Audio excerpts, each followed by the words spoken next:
a few guidelines about indie authors and reviews. Hi, I'm Emily Michael, indie author and freelance book editor, and I like to help other authors. The main guiding principle is to remember that reviews are for readers and reviewer spaces are reader spaces. Early in their career, authors sometimes forget that they are no longer just a reader, they are an author. And so they need to interact in reader spaces a little differently than they did before. Unless you're writing a review for a book you read, when you interact in review spaces as an author, you need to put on the author hat and behave as professionally as you can.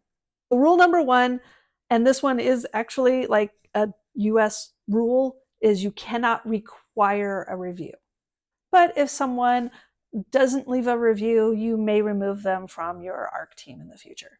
Number two, gentle reminders are fine for your ARC team, but try not to be overbearing. And sometimes you just gotta let it go. Three, do not interact with reviews of your book unless you were tagged, therefore invited.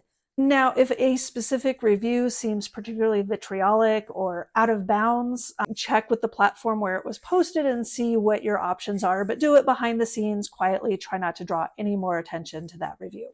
Most of the time, if you are not tagged, then it's best to just scroll on by. If you are tagged, proceed with some caution. Parasocial relationships can be a little on the weird side. I would suggest if it's a negative review you've been tagged in, which is kind of a rude thing to do, ignore it, move on with your day as best you can. And if you're lucky enough to get tagged in a positive review and you're not sure how to handle it, a polite thank you or glad you liked it is always appropriate. 5, this should go without saying, but yeah, it's the 21st century, so we're going to say it anyway.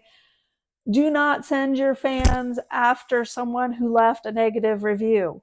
People are entitled to their opinions, even if you don't like their opinions. If you find your fans doing so, please ask them to quit it.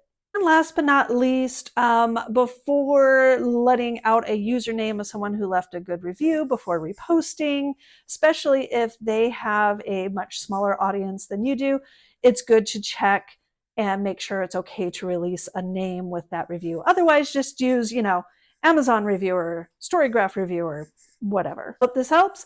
Let me know in the comments if you have any questions.